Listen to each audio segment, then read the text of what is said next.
English Across the Pond. A podcast for English learners who want to take their language skills to the next level. Brought to you by me, Dan, from England. And me, Jennifer, from the United States. We are both English teachers, and together we have over 30 years of teaching experience. Join us every week for a mix of chat, fun, and language improvement.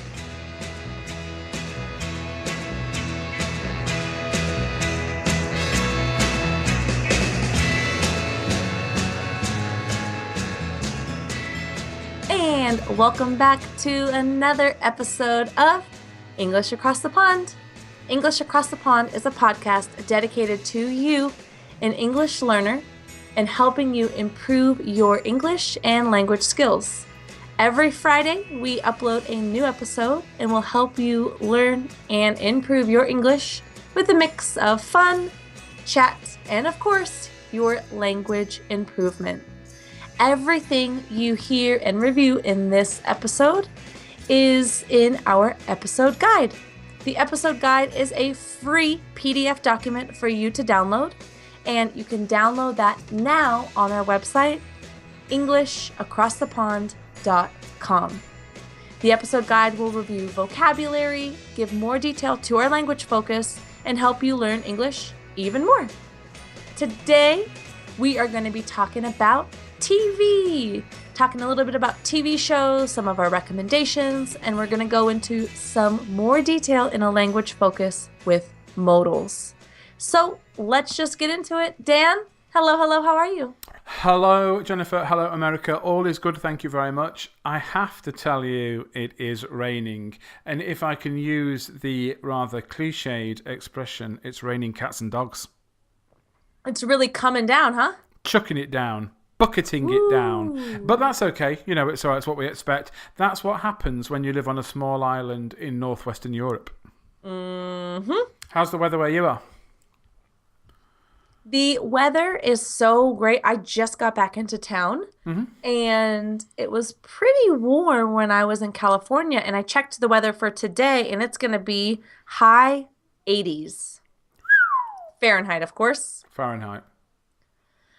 And I've been away on vacation, so I haven't been able to watch my regular TV shows. I'm feeling like I'm missing out on some things like The Bachelor. I don't know who America's Bachelor winner is. Oh, you missed the last show? I missed the last show, and thank everything holy because I have stayed off of social media and it has not been ruined for me. It's really hard to avoid, isn't it? If you're sort of like, you're hooked on some TV show and then you think, I don't want to find... Oh, there it is. I've seen it now on YouTube or on the internet. It's hard not to find out. Huh? Yeah. And I'm throwing my husband under the bus because he watches the show with me. Embarrassing for him. And embarrassing for both of us, actually. It's kind of a silly TV show. But he did not escape the spoiler alert. He was on Twitter and he said he saw something pop up. So, but he's been really good and he hasn't spoiled the surprise. So, good husband. Very good hubby. And do you watch it on catch up? Is that the expression that you use? We have here things on like catch up, which means, of course, you know, it was on TV kind of live like last week, but you can watch it again this week. Or you can watch it on catch up. Do you have the same expression? No, I've never really used that expression. I think that, you know, it was kind of related to like cable, right? And having a cable and having the shows available live on the channel or network they're broadcasted on, right? Mm-hmm. Yeah. Where I haven't had cable for years. Actually, in my adult life, when I've lived on my own, I've never actually had cable. Oh. Something I've never really paid for. I've always had internet. TV, Hulu, Netflix, you know, and I've always kind of watched TV shows that way. And my husband and I still use Apple TV for that to this day. Yeah, I think we do have Netflix here. There's a thing called Now TV as well. But yeah, generally people watch like on catch up. We also had back in the day, kind of when I was in my later childhood life, we had what's it called? TiVo, where you can Ah, yeah. record. Hmm. So it would be like, oh, I TiVo'd it. Like, oh, I'm gonna watch my TiVo later. So that kind of became the slang for like, I would guess what you say is like watching catch up. We'd be like, oh, I'm gonna watch my TiVo. Ah, gotcha. Yeah. Any shows you're currently watching that I must see, that I must watch? I must see. I have to confess, I don't watch too much TV, and the only time I really sit down and watch it regularly is like when I get back from work and I watch a quiz show, some like mundane, fairly banal, but it's nice. I like to test my general knowledge and things. But my only must see is that I like this show, and it's an American TV show, and I it's think I know. called Survivor. It's a reality Yeah. TV show, usually set in some exotic location like Indonesia. And I'm sure most of our listeners are familiar with some kind of like Survivor show where people are in tribes or groups and they vote somebody out like every week.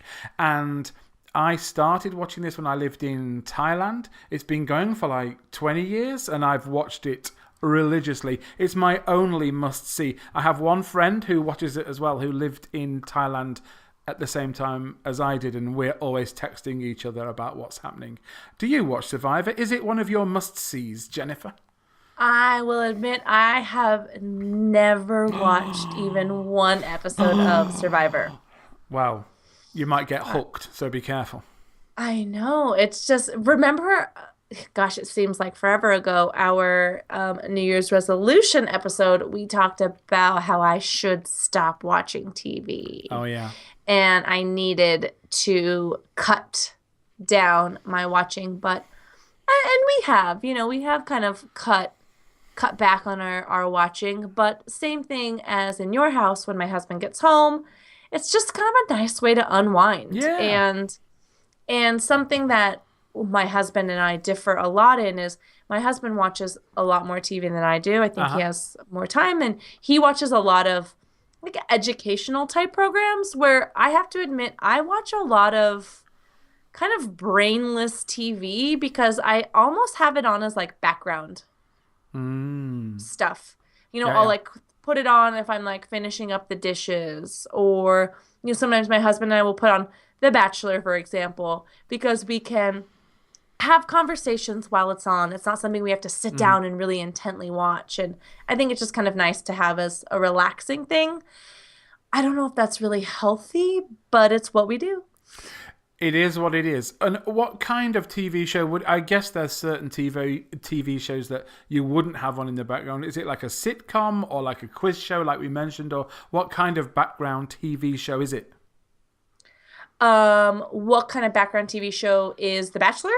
No, I mean like if you put something on in the background like when you're just finishing up Ah, the dishes, what kind of thing is it? yeah, so definitely I am a sucker for reality TV. Mm. Not proud about it, Dan. Not proud about it. But That's okay. I'm I'm a sucker for some reality TV, so I'll Yeah. throw on reality TV quiz shows. Are you talking quiz shows like Jeopardy?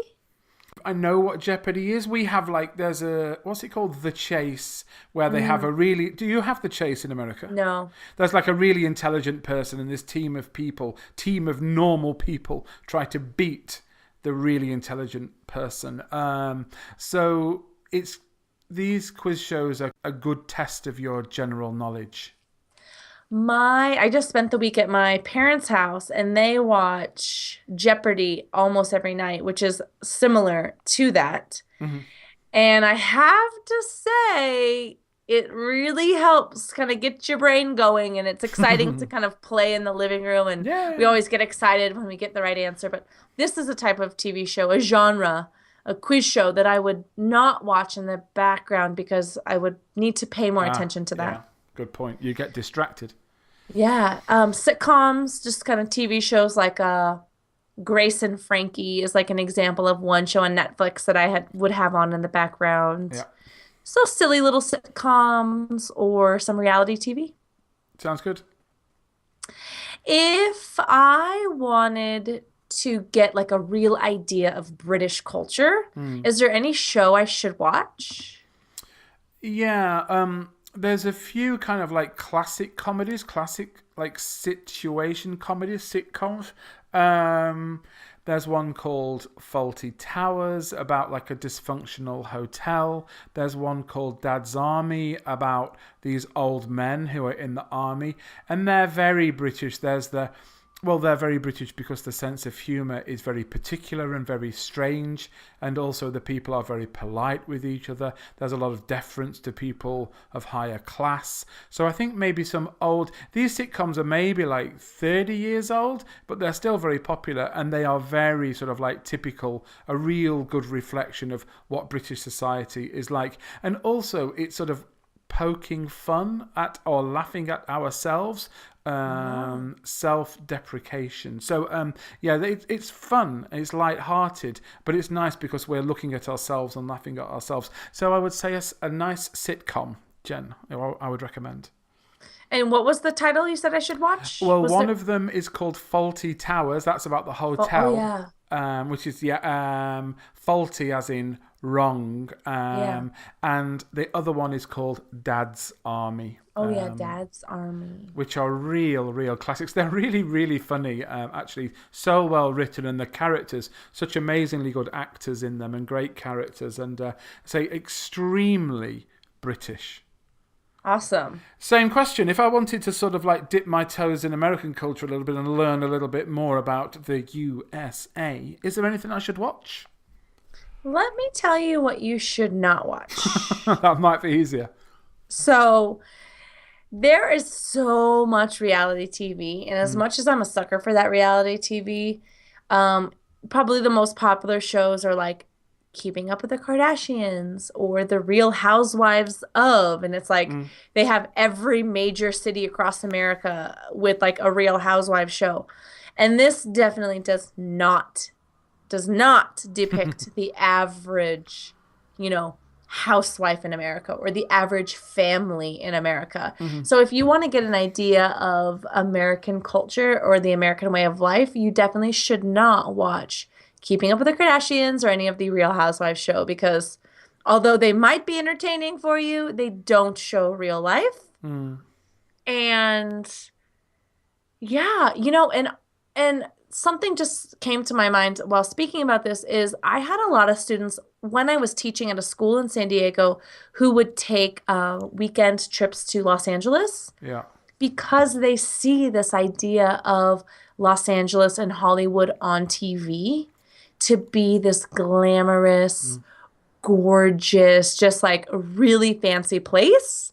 And I have to admit that most students are disappointed with how kind of run down and old and dirty Hollywood actually is. The reality versus the TV myth. So stay away. You definitely shouldn't watch kind of those fake reality TV shows to get a good idea of American culture. Yeah, I've never, maybe, it's more to do with like my age. I've never been attracted by, I'm not really actually sure who the Kardashians are. Why do you feel that people feel they have to watch these things? Why are people compelled, do you think, they feel they have to tune in? Well, I don't know if you have this phrase in the UK, but have you ever heard of the idea of keeping up with the Joneses? Yes, indeed. We say exactly the same thing. So that idea of keeping up with the Joneses is that idea of like comparing yourself to your neighbor. Yeah. And how like, oh, how is your neighbor living? What kind of car does your neighbor have? What are they doing? And having that as like your standard of how you need to be. So I think, people kind of watch these shows as like maybe wishful thinking or kind of this keeping up with the Joneses idea of how like they could be or how life would be better. Yep. That idea of that. It's kind of sad because definitely shouldn't do that, but human nature maybe. Yeah. Human nature, yeah. Have you seen any trailers for any new TV shows that you might watch? I know you don't watch a lot of TV, but is there anything you may watch coming up? Well, something, I mean, there was, if I can sort of like change tenses slightly, there was something I was very excited about watching, and it was on, I think, 2 nights ago. I'll give you a little synopsis. It's set in the year 2067, 50 years in the future, and the whole world is vegan. That's a real TV show? Yeah. It's like a drama, or obviously it's like, it's not true, of course, but yeah, it was like an hour long, and it's about how the world has decided that animals have as much right to live as humans, and the whole world is vegan. It's funny. It's kind of like sarcastic, or not totally serious, but really interesting. A really interesting idea, and a lot of the grandparents, a lot of the older people were sort of going to sort of confessions about how they used to eat meat and stuff. So really, really interesting. And of course, something that I was very interested in. So I was really looking forward to that. That was a must see for me, something that I needed to watch. So really interesting. If I can, I'll give you a link. Yeah, absolutely. Because that is like right up our alley. Yeah, totally. And it's on the BBC, so it can be hard to watch when you're not in the UK, because we have to pay for this TV channel. It's like a government channel, the BBC. And parts of it are free and parts of it are not free. It may be on like BBC Prime or BBC America, or I'm not really sure. I'll try and get you a link. Yeah, I would love to watch it if I can. Yeah. It was great. It was better than I thought it would be. And same question for you. Is there something that you're sort of like looking forward to watching? Have you seen a trailer for anything? I don't know that I've necessarily seen any trailers for something coming up. Off the top of my head, no. I know my husband's super excited about Game of Thrones. I never got into that trend. I never jumped on that boat. Mm-hmm. But no, but there are a couple of TV shows that I might start that are not necessarily new. They've already begun. And they are on HBO. So you can watch them on HBO, or you can get the HBO app or whatever. Mm-hmm. And it's called Little Big Lies. And it has Nicole Kidman, Reese Witherspoon, and Shailene Woodley. So I kind of like those actresses, and it's kind of set in this like California town. It's like a drama, and that one looked really interesting because it has mystery as well. I love mysteries and things, and sounds good. Yeah, I love shows that you see what happens at the end of the season. So you get like a flash forward of like what happens, and then the entire season is like showing clues and having you like figure it out. Do you like those kinds of shows? What was the one where like there was a plane crash and there was like clues, or was it about people who survived a plane crash? Do you know what I mean? That one's not ringing a bell. It was a couple of years ago. Anything. Sir, I have to confess. Wait. Do you mean like Lost? Yeah, Lost. That was it. Yeah. Oh my gosh, Lost. Did you like it? It's like 10 seasons or something ridiculous. And it is so addicting in the first like 3 seasons, and you get hooked, and then you like have to figure out what happens with all of these people who survive these plane crash. And it's like, oh my God, I have to finish watching this. I need to know. But then by like the 5th, 6th, 7th, 8th, 9th season, you can't stop because you have to figure it out, but it just gets worse and worse. So I really feel like I wasted a lot of my life finishing that season. That was the name of it, Lost. And I watched like half an hour of the first one. And true to the name, the title, I was lost. It took on a new meaning for me, where it was like called Lost. And I thought, I am. And I'm not going to watch it anymore. Yeah. So in answer to your question, do I like things like... no, because like I'd much prefer... This is not to... Well, take it for what it is. I just love like history where you can learn about what really happened and learn about like the American Civil War or Boston Tea Party or something educational stuff. Well, it's not necessarily because it's educational. I just like because it's happened. It just seems more relevant or more pertinent or more to me to suspend my disbelief and to spend my time like I'm looking at these people who are on an island, but they're not really on an island. For some reason, I kind of struggle with that. I think I lack imagination, Jennifer. Nah, you don't. Wow. Well, I think that you should try and get into this like drama mystery show. So one show you have to watch that really does this flash forward scene and then the whole story is building up to it is Damages. All right. I'm writing it down. It's an old one, so it's not a new show. So you probably can find it on the internet a lot easier to watch. Like it might, I'm pretty sure it's even on Netflix. Cool. So it's not new, so it's much easier to find, and you have got to watch Damages because it is just so good. What age group is Damages? Would it be safe to watch with my daughter? Ooh. Maybe not. I mean, like the first scene shows like murder. Oh. So I don't know. Okay. So, wah. Yeah, a little bit. A little too heavy for your daughter, I think. Yeah. I will give it a whirl.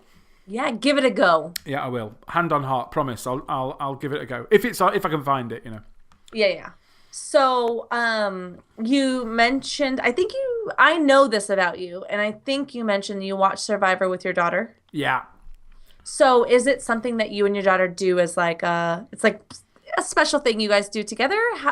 Yeah, it is. And, you kind of like poo-pooed, you kind of like, dumbed down like reality TV earlier. But, I mean, I think that actually a lot of reality TV can be trashy, but like from a psychological point of view and working out how people work together or what made them think that or they thought that but it wasn't really that, and how people's minds work and how people interact with each other, particularly of course on like a desert island when they're away from all of their creature comforts. I think it's really interesting, and we sit down and analyze and chat and say, oh, she's going to get voted off if she doesn't make friends with them. Or so it can be really fun to be like, and like I say, actually, I think that like some of the analysis of the people is anything kind of but trashy. They may be making trashy moves and doing things that you think like, ugh, why did she do that? That's a stupid thing to do. But actually, when you're observing that, it's a bit voyeuristic. But when you're observing that, it's actually sort of like, whoa, if she does that, then he's going to be really angry. And you can get into like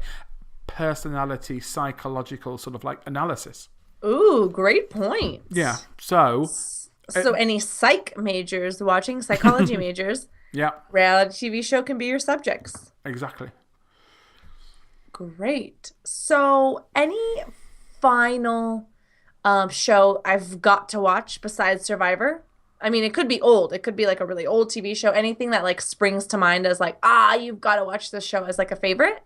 Well, there's The Office, which has been running in the US for many, many years. In the UK, it was only 2 seasons. There are only 2 series. It's set, unsurprisingly, in an office. No. It's a shock, I know. And it's a mock-umentary, which is a mixture of a documentary and mock, as in like fake. It's a fake documentary about life in an English office. And the guy who starred in it, Ricky Gervais, is now sort of like a global kind of star. It's probably the best comedy to come out of the UK in the last 20 years. So I would recommend The Office. So I've got to watch The Office, but the UK one. You've got to watch the UK Office. It's very dry. And I think actually the comedy is kind of similar in the US one, but maybe it's just a little blacker or a little darker in the UK one. I will admit I have watched The Office in the UK and the US. Mm-hmm. I love Ricky Gervais. I'm a huge Ricky Gervais fan. He's a nice guy. He's an intelligent, clever man. He says nice things, he's hilarious. He's pretty I funny as well. find his TV shows An Idiot Abroad Yeah, yeah, absolutely entertaining. yeah, yeah. Again, mindless TV, but so entertaining. And I have got written down, and it's circled, damages. I Yes. have to watch it. So, yeah, and so everyone listening, there are tons and tons of TV shows that we've just recommended, both American and British TV series that you can watch and listen online. And, we've reviewed ways, I believe, in the past. There are so many obvious ways to use TV shows to improve your English, reading the subtitles, practicing listening, pronunciation, new vocabulary, etc., etc. So we definitely recommend to start utilizing some of these TV shows that we've talked about today to improve your English or even to just have fun. And it's also a great thing, of course, to chat about. I mean, I'm sure you chat about TV shows in your own language, and it's a great starting point, a great springboard for conversation. So a lot of English, American and British English conversations start with, did you see last night? Yeah, great small talk starter. Great small talk. So let's lead into our language focus today, which is talking a little bit about modals in English. So we used the modals today: should, may, might, have got to, have to, and we've used things like need. Will is a modal like verb. So let's talk a little bit. We use must as well. Yeah. So we used should, and should is a modal that talks about advice. So I had asked Dan, if I really want to get an idea of British culture, what should I watch?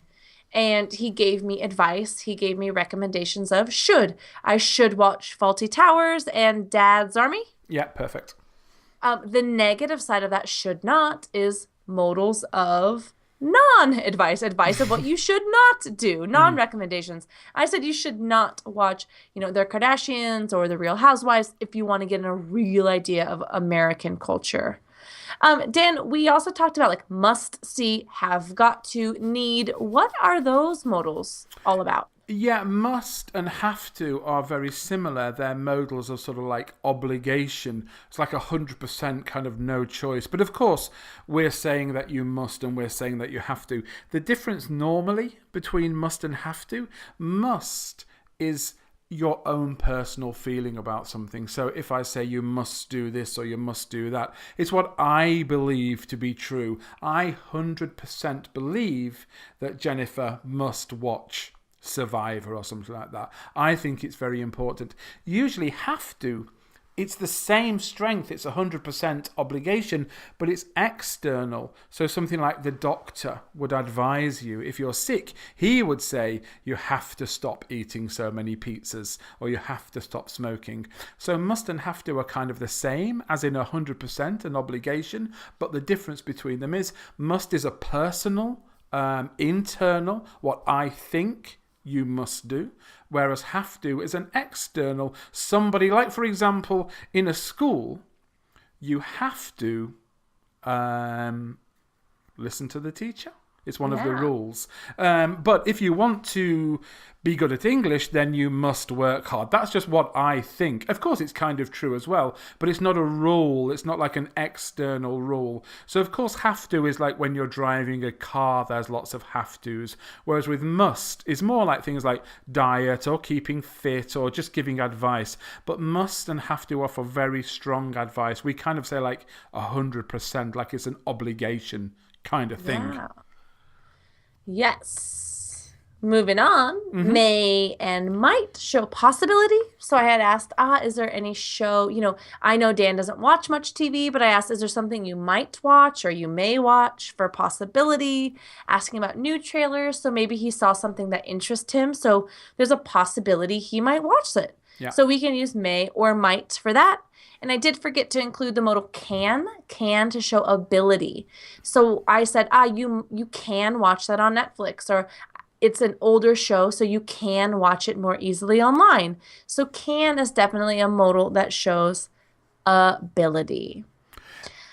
And there was the expression a must see, which is quite a new expression. And if something is a must see, you can guess what it means. Of course, it's something that you believe somebody, a TV show or maybe a movie that somebody has to watch. And we call it a must see. It's not difficult to understand, but it's just a bit of new vocabulary. Awesome. So remember, more information and detailed explanation is in our episode guide for this language focus. So you can get some additional sentences with modals. You can read about modals if you didn't quite catch what we said today. So you can download that episode guide for free on our website, EnglishAcrossThePond.com. And remember, if you've been listening, we have talked about transcripts. So if you are interested in taking your English to the next level and you want to connect with us and connect with English even more, then you can sign up to become a member. A gold member has bonus videos, live trainings, transcripts, comprehension questions, and so much more learning opportunities that you can become a part of. So for as little as $10 a month, you can join the gold membership of English Across the Pond and get all of these extra bonus features. Dan, where can they sign up?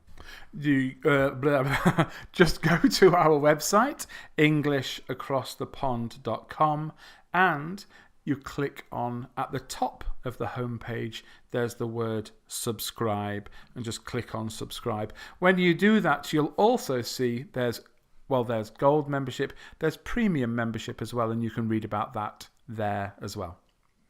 So we are excited to see you join our Ponder community. So go to our website and subscribe to become a gold member today. And we'll see you next week. It's been really good fun. I've got to go. I've got to go and watch Survivor. I've got TV to watch. I know. So many things I got to go watch now. So see you later, Dan. Bye-bye. Thanks for listening, everyone. See you. Bye. Bye.